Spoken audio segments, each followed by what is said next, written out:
और अब खबरों में आगे बढ़ेंगे। कश्मीर में आतंकियों की कायराना करतूत से जुड़ी खबर आपके सामने। अनंतनाग में बीजेपी नेता और उनकी पत्नी को मार दी गई गोली। गुलाम रसूल डार और उनकी पत्नी की आतंकी हमले में मौत हुई है। आपको बता दें, गुलाम रसूल डार अपने इलाके के सरपंच थे और उनकी पत्नी बतौर पंच उनके साथ काम भी कर रही थी। और शायद यही बात नागवार गुजरी आतंकवादियों को एलजी मनोज सिन्हा ने दिए 48 घंटे में एक्शन के निर्देश। तो गुलाम रसूल डार जो कि बीजेपी से ताल्लुक रखते थे, सरपंच थे, और उनकी पत्नी जो बतौर पंच सारी जिम्मेदारियां निभा रही थीं, उनकी गोली मारकर कायर आतंकियों ने हत्या कर दी है। इस खबर से जुड़ी अहम अपडेट पहले आपको दे दें और उसके बाद अपने मेहमानों का रुख करेंगे। बीजेपी नेता को गोलियों से भूना गया है। अनंतनाग जिले में बीजेपी नेता और उनकी पत्नी की निर्मम हत्या कर दी गई। आतंकियों ने सरेआम इन्हें गोली मारी। ये बता रहा है कि आतंकवादी संगठन आज की तारीख में जम्मू कश्मीर में कितने हताश हैं। बीजेपी के सरपंच गुलाम रसूल डार को उन्होंने निशाना बनाया, क्योंकि जिस तरह से लोकल बॉडीज के चुनाव हुए, तमाम सरपंच और पंच चुन कर आए, और जिस तरह से डेवलपमेंट प्रोसेस में ये अपना योगदान दे रहे हैं, वो रास नहीं आ रहा है आतंकवादी संगठनों को। गंभीर रूप से घायल दोनों लोगों ने अस्पताल में दम तोड़ दिया, उनकी मौत हो गई।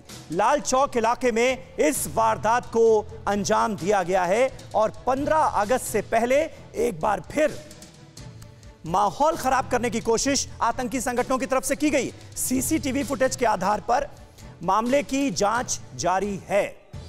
फरार आतंकियों की तलाश में सर्च ऑपरेशन भी इस वक्त चलाया जा रहा है और जो एलजी मनोज सिन्हा हैं, उन्होंने तत्काल कार्रवाई के निर्देश इस मामले में दिए हैं। तो कुल मिलाकर ये स्थितियां साफ तौर पर यह जाहिर कर रही हैं कि जिस तरह से आतंकियों का सफाया किया जा रहा है घाटी से, उसकी वजह से आतंकी और सरहद पार बैठे आतंक के आका कितने बौखलाए हुए हैं। अजय भारती साहब इस वक्त भारतीय जनता पार्टी से ही हमारे साथ मौजूद हैं, जम्मू कश्मीर से। अजय भारती जी, इस वक्त आपको किस तरह के हालात नजर आ रहे हैं? खास तौर पर ऐसा लग रहा है कि 15 अगस्त से पहले आतंकी इस फिराक में है कि कोई ना कोई बड़ी घटना जो है वो अंजाम दी जाए, ताकि पाकिस्तान में बैठे अपने आकाओं को भी दिखाया जा सके और उनको कहने का मौका दिया जा सके कि देखिए जम्मू कश्मीर में हालात तो बड़े खराब हैं 370 हटने के बाद।